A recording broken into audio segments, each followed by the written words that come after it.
স্বজনদের অপেক্ষা ছিল বিদেশ ফেরত প্রিয় মানুষগুলো ফিরবেন হাসি মুখে। তারা ফিরেছেনও বটে। সকল অপেক্ষার অবসান ঘটিয়ে দেশের মাটিতে পৌঁছেছেন সেই ৫ প্রবাসী, তবে জীবিত নয়, বরং কফিনবন্দী হয়ে। কাতারে ভয়াবহ সড়ক দুর্ঘটনায় নিহত ৫ বাংলাদেশি প্রবাসীর মরদেহ দেশে ফিরেছে।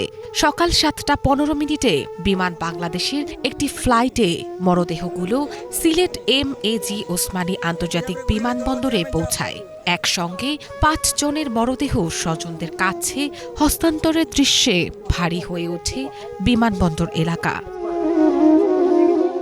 বিমানবন্দরে মরদেহ গ্রহণ করতে উপস্থিত ছিলেন নিহতদের স্বজন, স্থানীয় জনপ্রতিনিধি, সামাজিক ও রাজনৈতিক ব্যক্তিবর্গ। গত ২১ জুন কাতারের এক মর্মান্তিক সড়ক দুর্ঘটনায় প্রাণ হারান ৫ বাংলাদেশি। তারা সবাই দরিদ্র পরিবারের উপার্জনক্ষম সদস্য ছিলেন। তাদের মৃত্যুতে শুধু ৫টি পরিবার নয়, শোকাহত পুরো কানাইঘাট।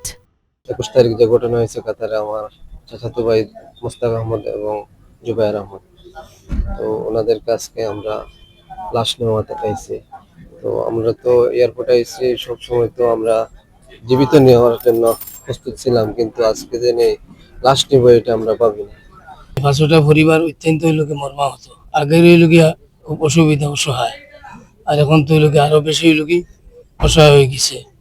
ঘর দুইয়া পরিবারে ওই লোকে তার ঘর বানাইছেন সম্পূর্ণ ওই লোকের ঋণের উপরে। এর পরিবারের দোকান মিটাতে বিদেশে পাড়ি জমেছিল, আজকে তারা দেশের লাশ হয়ে ফিরছে। আমার আব্বা জিবাল আহমদ কাতার অ্যাক্সিডেন্টে মারা গেছেন। আমরা ৫ ভাই বোন, আমরা অনেক টাকা হারিয়েছি। আমার আব্বা লাগে দোয়া করবা আপনারা। আমরা তো সকলো আত্মীয় স্বজন যারাও, আমি জিবালর চাচা আইসি, আমরা মনে করো আমরা লাশ নিতাম আপনার কাছে, আর কি তা কইমু আমি তো যেরকম তারপর আরো যোগ্য নাই। এ সময় সিলেট ৫ আসনের সংসদ সদস্য মুফতি মাওলানা আবুল হাসান নিহতদের পরিবারের প্রতি গভীর সমবেদনা জানান এবং সবার সঙ্গে সমন্বয় করে প্রয়োজনীয় সহযোগিতার আশ্বাস দেন।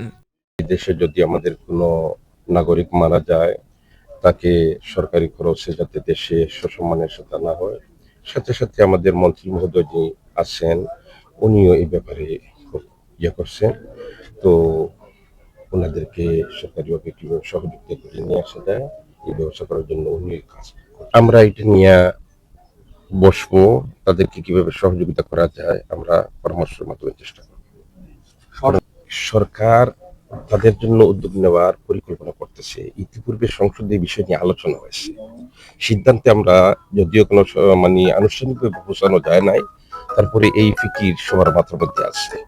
বিমানবন্দরে প্রয়োজনীয় আনুষ্ঠানিকতা শেষে অ্যাম্বুলেন্সে করে মরদেহগুলো নিজ নিজ গ্রামের বাড়িতে পাঠানো হয়। নিহতরা সবাই সিলেটের কানাইঘাট উপজেলার বাসিন্দা। জীবিকার তাগিদে কাতারে গেলেও ভয়াবহ এক সড়ক দুর্ঘটনায় তাদের জীবনাবসান ঘটে। ওয়েস অনার্স কল্যাণ বোর্ড জানিয়েছে, নিহত প্রত্যেকের পরিবারকে প্রাথমিকভাবে ৩৫,০০০ টাকা আর্থিক সহায়তা দেওয়া হবে। এছাড়া পরবর্তীতে আরও ৩ লাখ টাকা অনুদান দেওয়ার কথাও জানান তারা। Bangla vision news desk.